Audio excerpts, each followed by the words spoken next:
Selamat siang anak-anak semuanya. Selamat siang, Pak.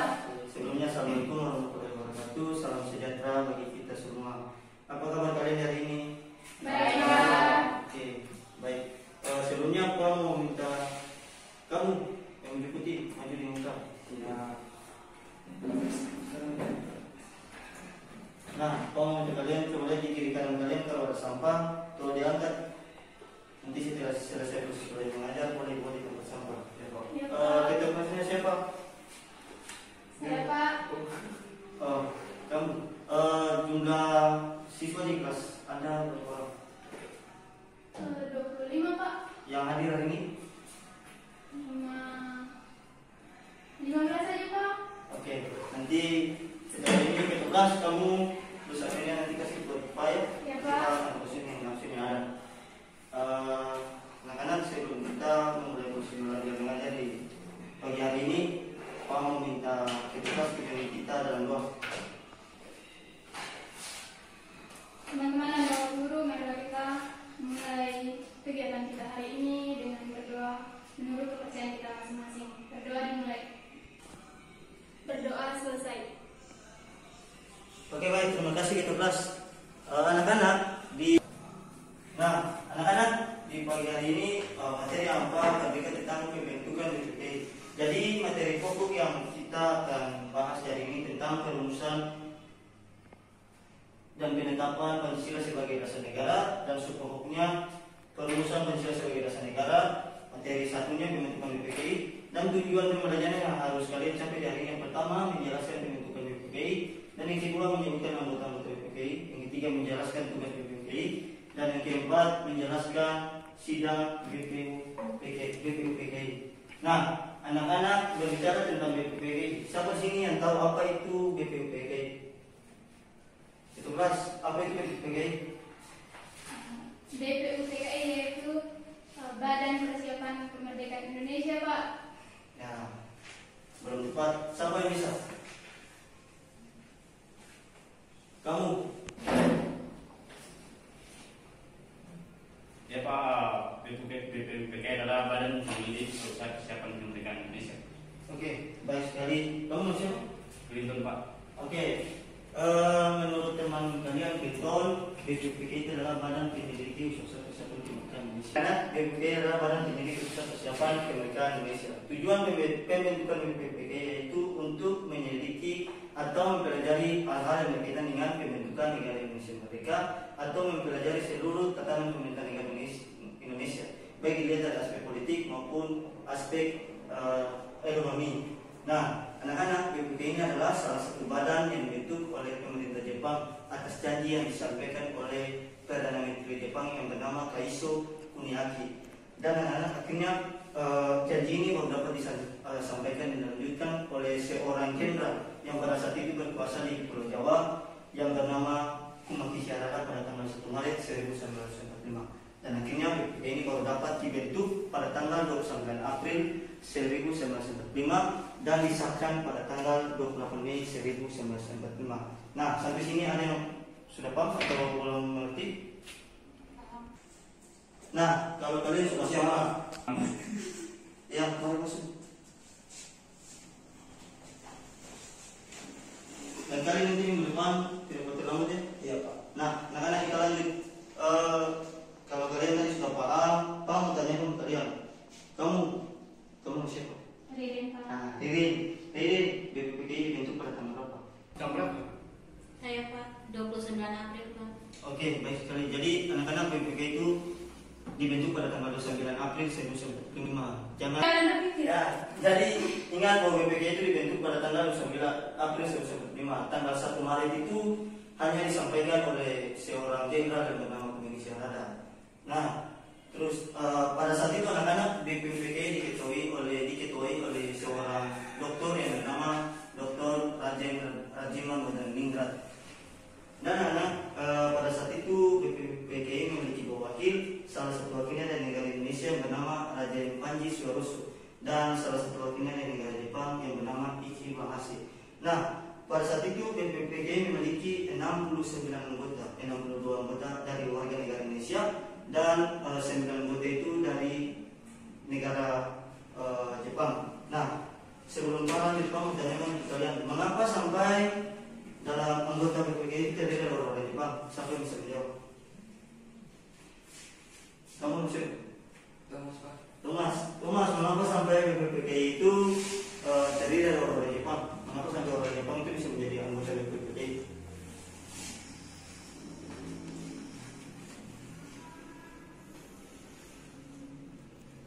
Bisa? Saya Pak, Ya. kalau Pak bertanya kata kenapa dari anggota BPPI ini yang lainnya diambil dari Jepang, alasannya karena Jepang pernah menjanjikan kemerdekaan kepada Indonesia. Itu alasan yang mendasar kenapa harus ada anggota dari Jepang yang bergabung dalam anggota BPPI. Ya, tunggu siapa?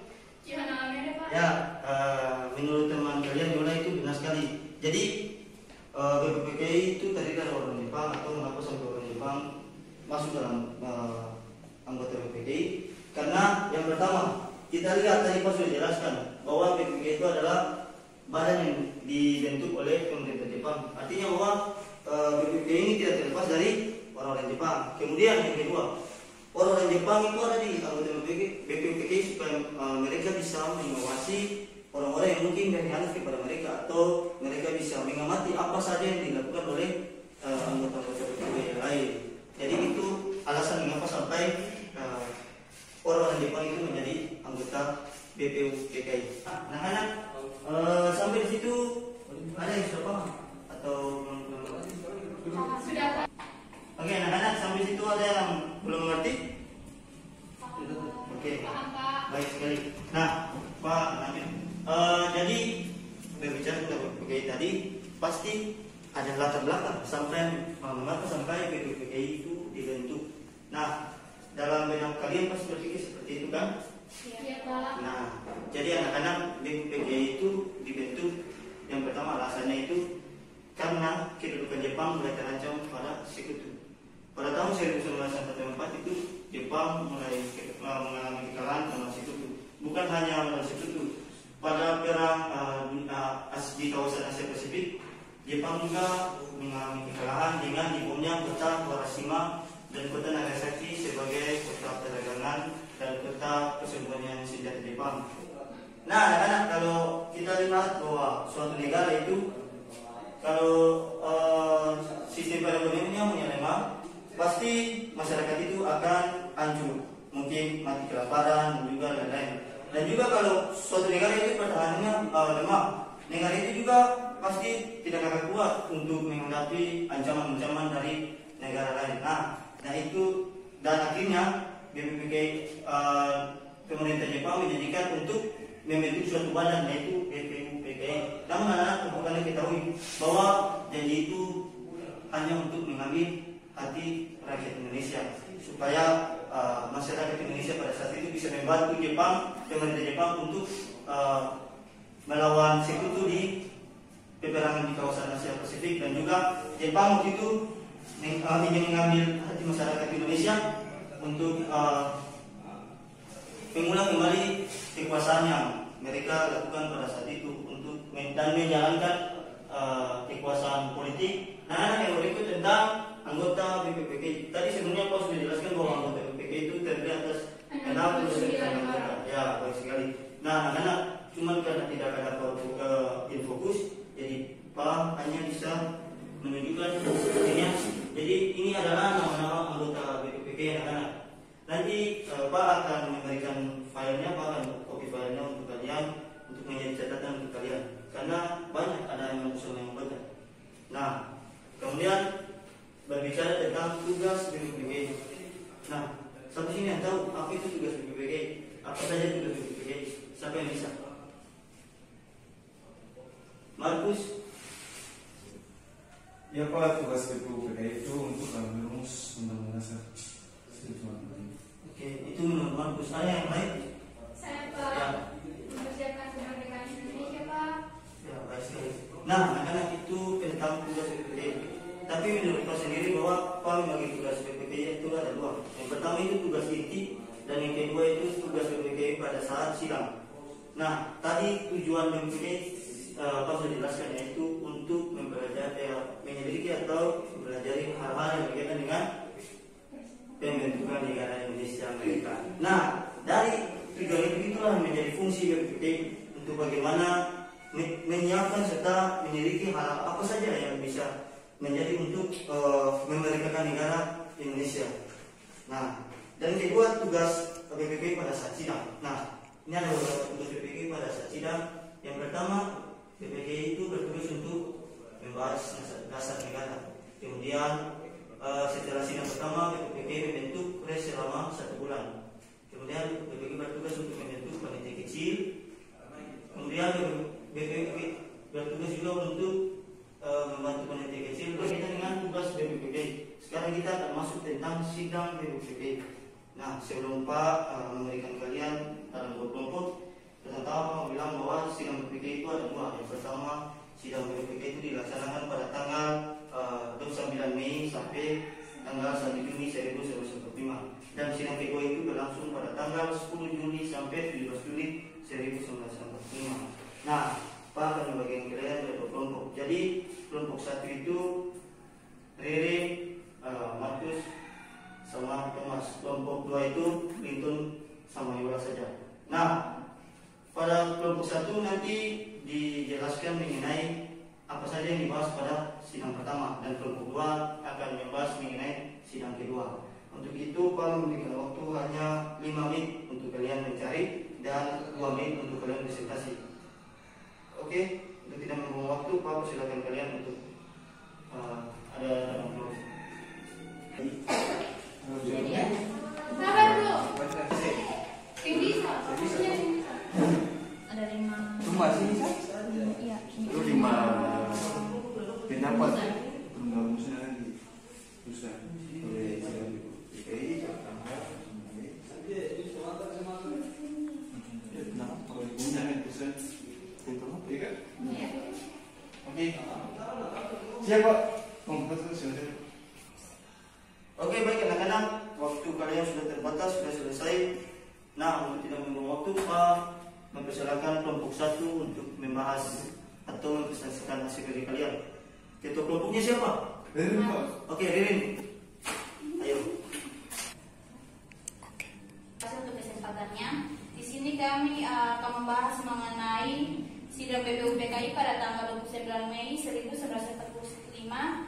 Muhammad Yamin mengembangkan rumusan dasar negara untuk Indonesia Merdeka yang isinya sebagai berikut: pertama, peri kebangsaan; kedua, peri kemanusiaan; ketiga, peri kerakyatan; keempat, peri ketuhanan; dan kelima, kesejahteraan rakyat. Dalam mengusulkan rancangan dasar negara Indonesia Merdeka, Mr. Muhammad Yamin menyatakan rakyat Indonesia mesti mendapat dasar negara yang berasal daripada peradaban kebangsaan Indonesia. Orang Timur pulang kepada kebudayaan Timur. Kemudian Muhammad Yamin juga menambahkan, kita tidak berniat lalu meniru sesuatu susunan kata negara-negeri luar. Kita bangsa Indonesia maksud yang beradab dan kebudayaan kita beribu-ribu tahun umumnya. Terima kasih Pak. Oke, baik sekali. Itu presentasi dari kelompok 1. Pak memberikan kesempatan untuk kelompok 2 untuk membahas sidang BPPT.